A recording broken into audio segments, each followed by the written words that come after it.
Shalom Bapak Ibu saudari terkasih.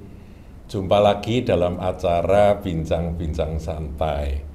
Saudara, ini adalah kelanjutan dari apa yang pernah kami buat beberapa waktu yang lalu, masih tahun 2023. Pada waktu itu Kiki, halo. Selamat datang Ki. Ini datang dari Brisbane, Australia. Waktu itu Kiki bersaksi, ada 2 sesi ya, dipecah jadi 2 sesi, kesaksian tentang bagaimana Kiki bisa kuliah di di Australia. Itu pergumulannya itu tidak mudah, sampai akhirnya bisa lulus dengan karunia Tuhan dan penyertaan Tuhan. Bagaimana Kiki juga menceritakan dipelihara oleh Tuhan secara luar biasa. Nah, saudara bisa ikuti ya, nanti di description akan kami berikan linknya. Nah, saudara, setelah itu kesaksian yang berikutnya mengejutkan, yaitu ketawa ini. Ini Kiki kena redundant. Saya sampai dengar istilah redundant itu apa, saya minta penjelasan. Redundant itu seperti peringkasan tenaga kerja. Jadi diringkas dan dia kena peringkasan ya. Kiki kena peringkasan tenaga kerja, sehingga ya kalau di sini kena PHK begitu ya. Itu istilahnya saja yang bagus, redundant.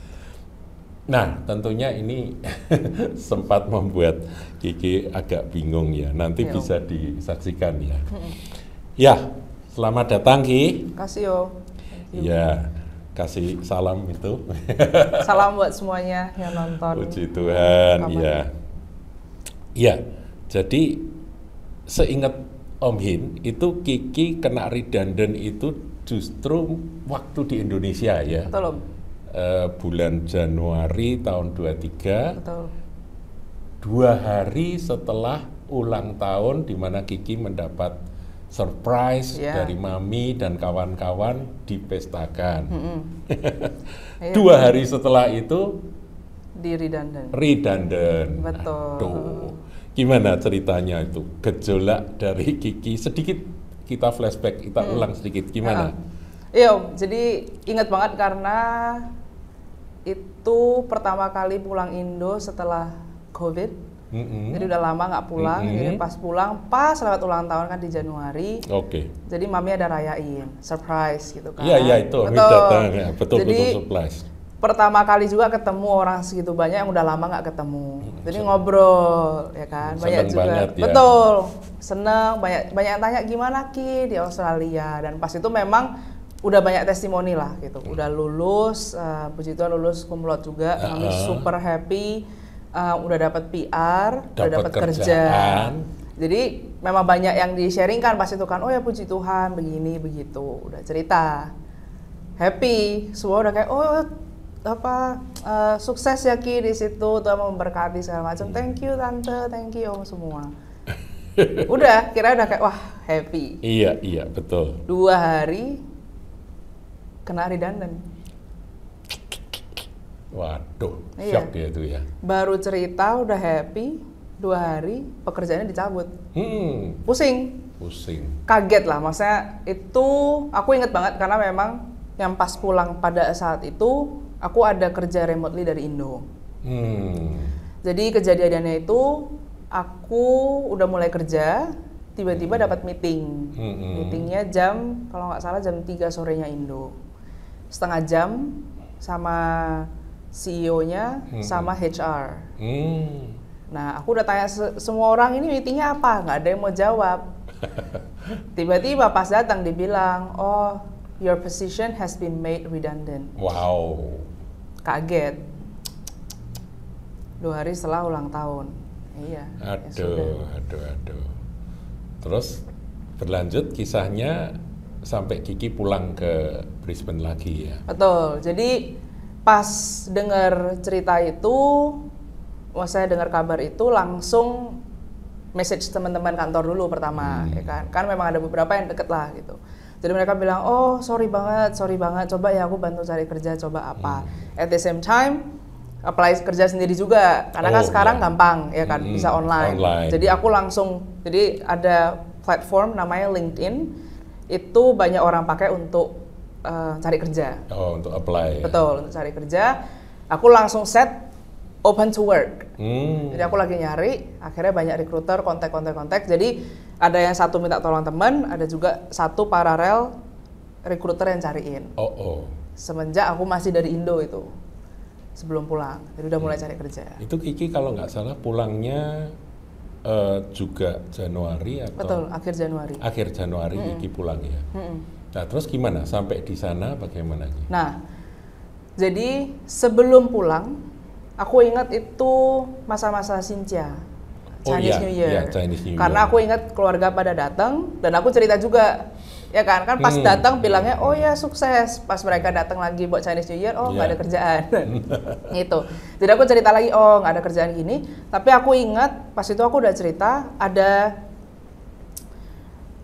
jadi di pekerjaanku yang sebelumnya aku ada teman kerja yang lumayan dekat dan dia tahu aku as a person dan kerjaanku tuh kayak gimana. Jadi ada teman kerja.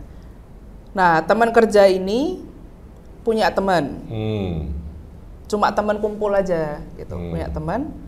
Nah, dia tanya sama temennya yang ini, temen kantorku nih ada yang di made redundant, dia lagi cari kerja dan kerjaannya dia bagus. Ini dia yang bilang.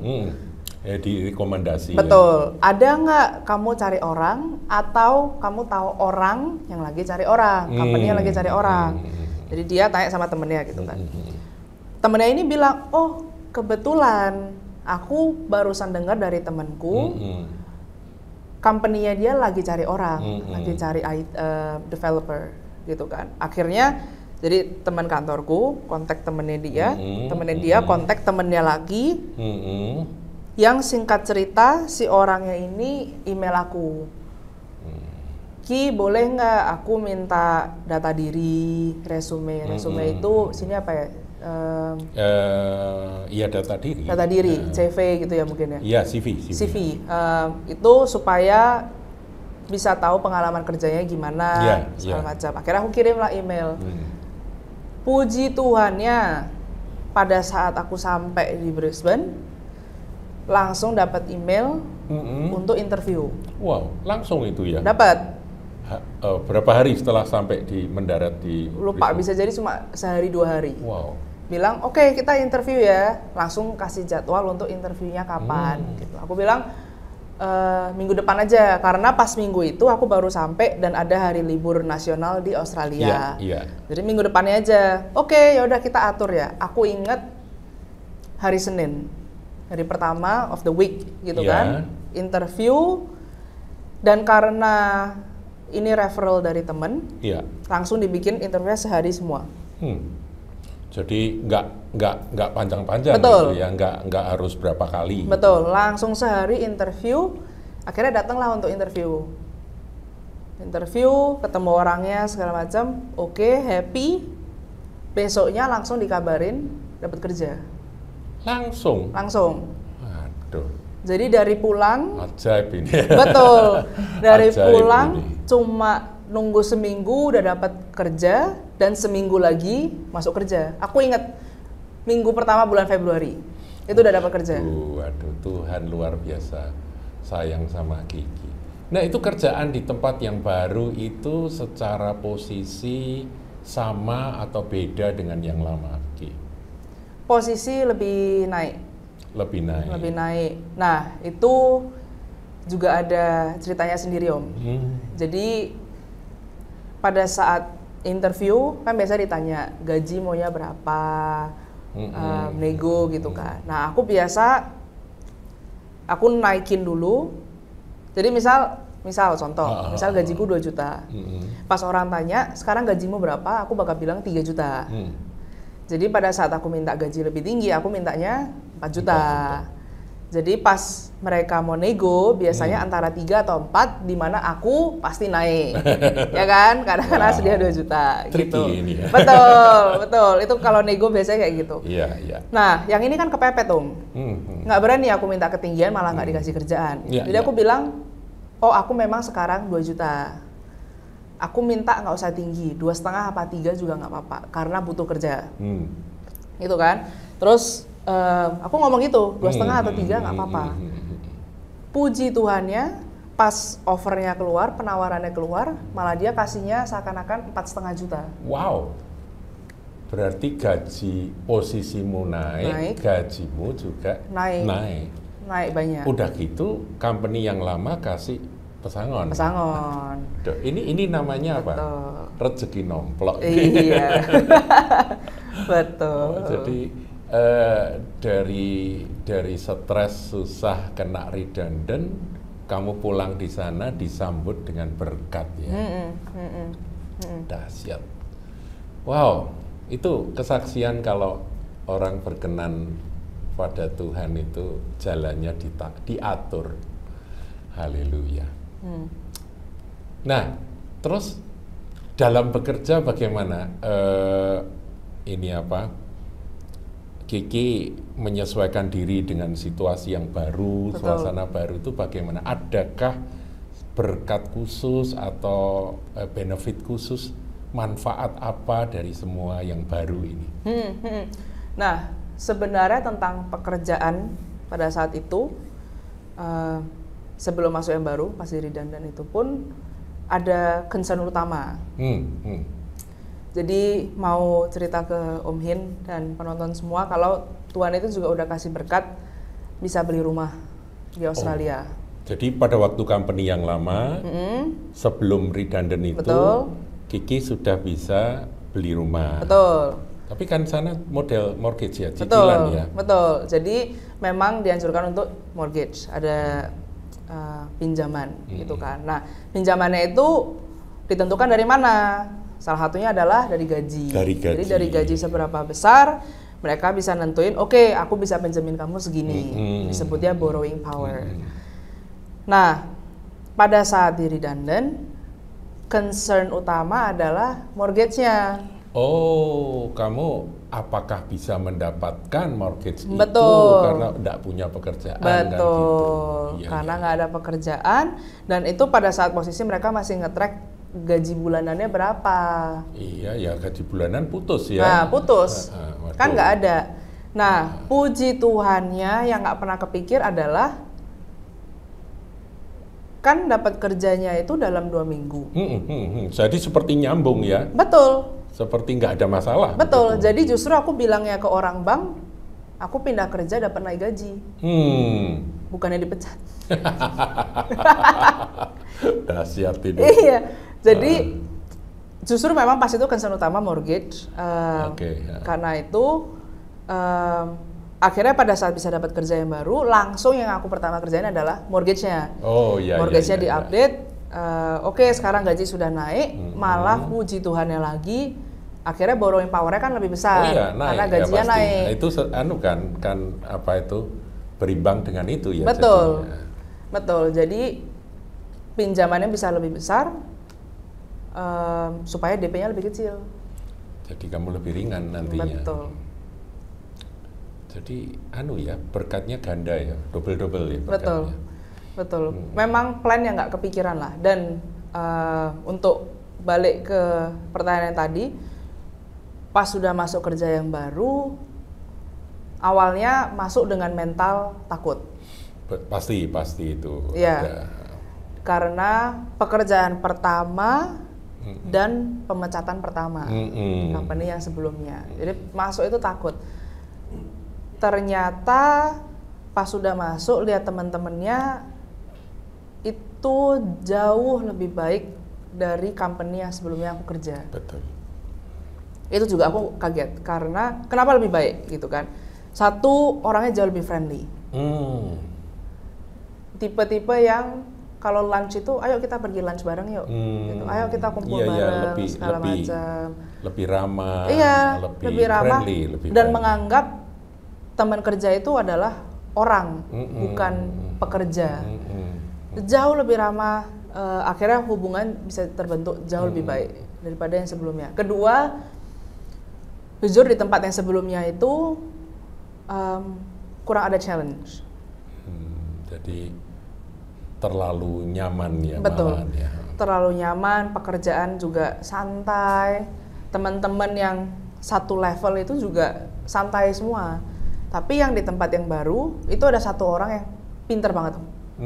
Pinter banget. Loh, Kiki kan sudah pinter. Nah, ada yang lebih pinter juga.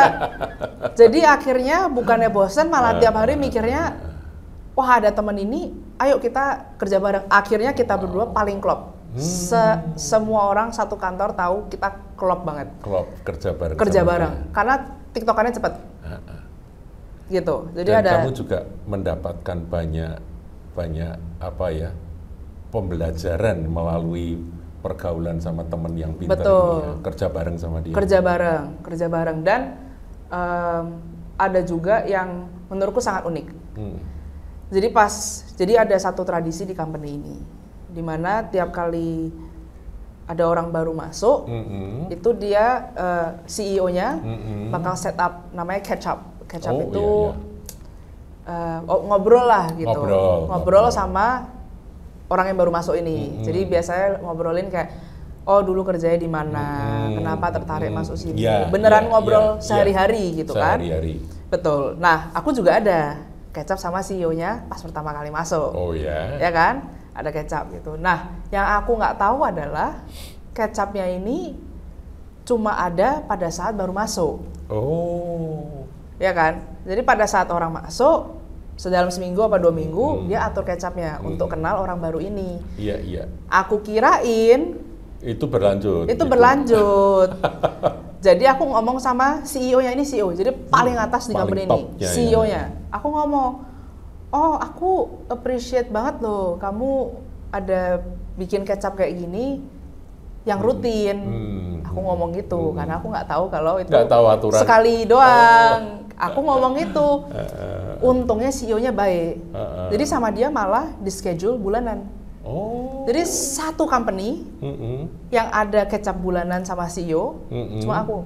Waduh, ini aneh ini. Itu lucu banget.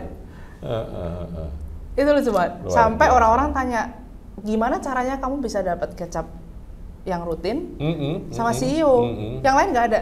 Bosku nggak ada, manajerku nggak ada, direktorku nggak ada, aku doang.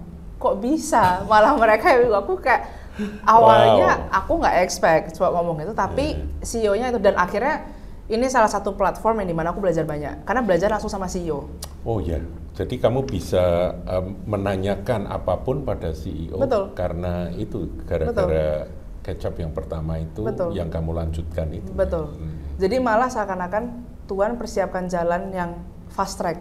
Ini aku hubungkan kamu dengan kepala di sini supaya kamu bisa bertumbuh dan kamu bisa jadi berkat juga. Gitu. Pada saat ngobrol sama mereka, sama CEO-nya juga kadang aku kasih benih-benih firman lah, gitu. Apa yang itu ditabur juga gitu kan.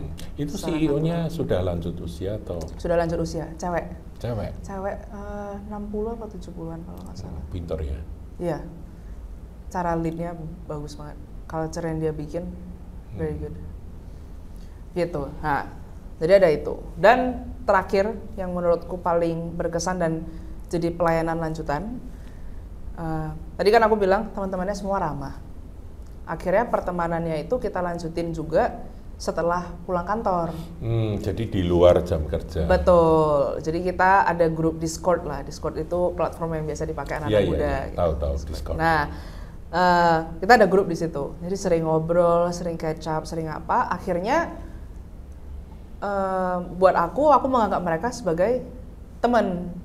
Bukan cuma teman kerja, tapi teman biasa, teman sehari-hari.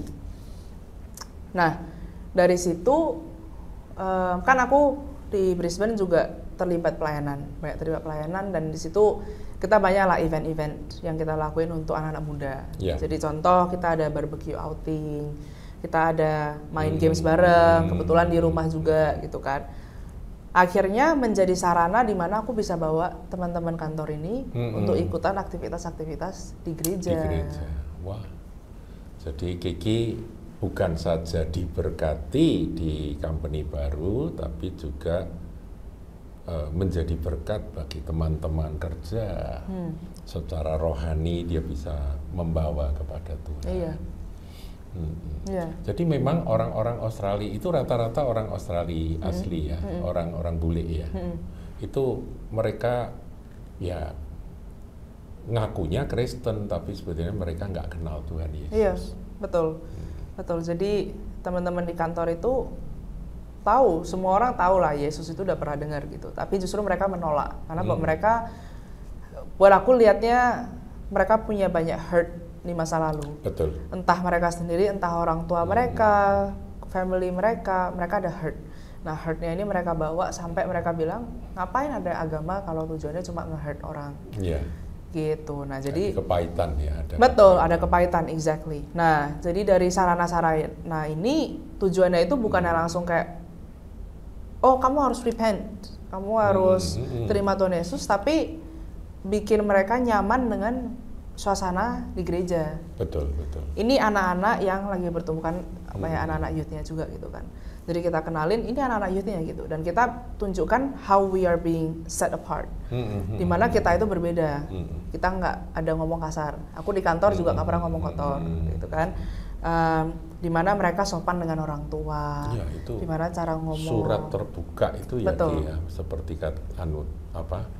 apa yang ditulis oleh Rasul Paulus. Kita ini surat terbuka, ya, jadi dibaca oleh semua orang. Dan justru testimoni utama itu adalah menjadi surat terbuka. Nggak mungkin orang atau teman-temanku itu bisa respect sama aku dan mau berteman, apalagi sampai diajak ke gereja kalau aku nggak prove my value sebagai orang Kristen di kantor, di lingkungan kerja. Justru karena aku prove kalau aku ini juga excel loh di tempat kerja gitu. Aku ini kerjaku juga bagus. Iya, betul. Aku ini juga membangun relasi. Jadi orang-orang ngelihat, oh ini bukan omong kosong gitu, tapi memang there's something different. Dan itu yang akhirnya bikin mereka tertarik. Oke, coba aja, apa salahnya coba gitu kan. Dan dari situ baru, oh ternyata teman-temannya asik dan apa segala macam. Jadi aku juga mau tekenin the importance of having that spirit of excellence. Ya, spirit of excellence itu ada pada Daniel ya.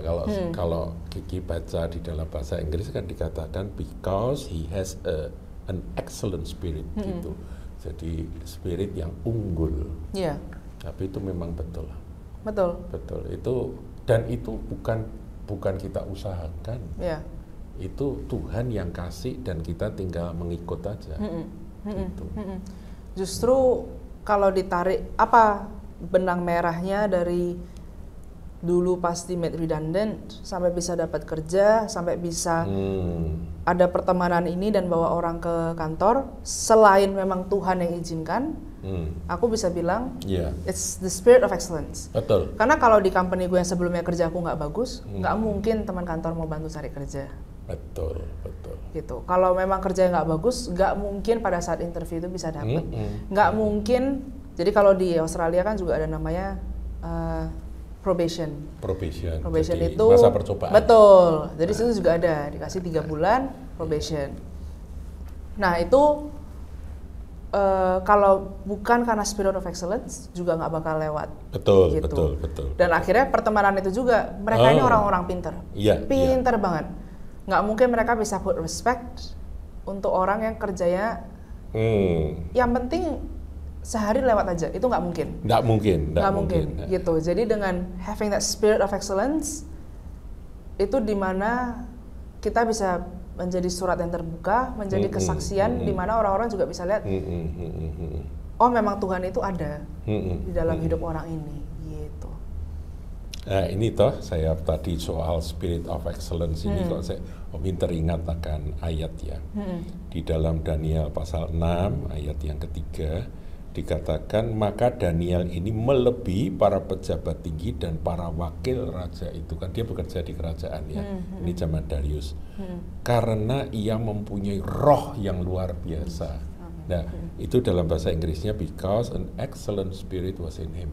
Jadi excellent spirit itu yang Kiki saksikan ini seperti apa yang ada pada Daniel. Jadi Daniel ini kerjanya memang beda karena dia unggul. Excel itu kan unggul. Betul. Jadi roh yang membuat dia unggul dalam segala aspek. Ya. Dan raja bermaksud untuk menempatkannya atas seluruh kerajaannya itu karena memang ya dia berprestasi, dia punya kemampuan yang melebihi orang lain. Itu bukan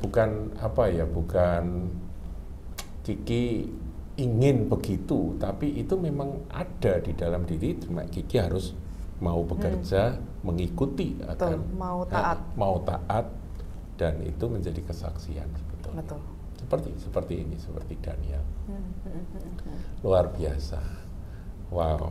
Iya. Jadi Bapak Ibu yang menyaksikan kesaksian Kiki ini, luar biasa ya perjalanan dari kena PHK, tapi semuanya ya yang dipikirnya malapetaka, yang dipikirnya itu kerugian malah jadi keuntungan. Betul. Gitu ya. Luar biasa, Tuhan bisa membalikkan keadaan begitu. Ya memang dari waktu Kiki kasih tahu lewat WA, Om ini Kiki sudah dapat kerjaan yang lebih baik dan sebagainya. Sebetulnya kan waktu itu saya kejar Kiki, ayo lanjutin ini kesaksianmu, sebab semua yang nonton yang lama ini kan pengen tahu, ada question mark, tanya nasibnya Kiki gimana gitu. Nah ini sekarang utangnya dilunasi ya, dilunasi. Oke. Sedikit pertanyaan yang agak umum, yaitu selain masalah pekerjaan dan pelayanan di gereja, itu apalagi kegiatan Kiki dan juga concern Kiki di dalam menjalani hari-hari yang dilalui? Iya, jujur concernnya ini bukan concern ya, maksudnya pemikiran ini baru muncul akhir-akhir ini, mungkin 6 bulan, setahun terakhir ini, di mana jadi kalau kasih konteks, kayaknya ada juga di sesi yang sebelumnya, yang part 1 dan part 2, di mana aku cerita seberapa susahnya dulu mau kuliah di Aussie, seberapa susahnya juga hidup sebagai student di Australia, dengan living cost yang tinggi dan semuanya. Betul. Jadi pada saat itu mimpinya itu cuma, Tuhan aku mau dong bisa hidup enak, Tuhan aku mau nyicip gitu kan, chase, dimana hidup itu nggak perlu mikir duit, nggak struggle, betul, mau makan ya bisa makan, kalau pas pengen banget pergi sama teman ya bisa pergi, nggak perlu stres gitu kan. Tuhan aku mau chase, aku mau nyicip.